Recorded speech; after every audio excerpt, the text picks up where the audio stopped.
और एक हिजाबी लड़की सुहाग रात कब मनाओगे, तो आप कैसे रिएक्ट करोगे? क्या as a respectable Pakistani and a Muslim आप इस चीज के ऊपर हंसोगे, इसको रोज समझोगे, या फिर आप यूट्यूब और फेसबुक से रिक्वेस्ट करोगे कि इतनी गलीज वीडियो डिलीट हो जाए? ये बात सब जानते हैं कि फेसबुक और यूट्यूब सिर्फ एक स्ट्राइक पे किसी का भी पेज रिमूव नहीं करते। हाउएवर, अगर आप अपलोड करते रहे ऐसा कंटेंट और ऐसी चीजें जो कम्युनिटी गाइडलाइंस के खिलाफ है, then Facebook will take action and remove your page. Ducky was uploading dirty things about me, my family, and that's why his page was removed.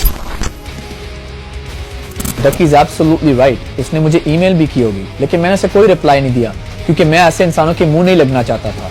लेकिन वो रुका नहीं, फेसबुक पे, ट्विटर पे वो गंदी गंदी बातें लिखता गया just to get my reaction.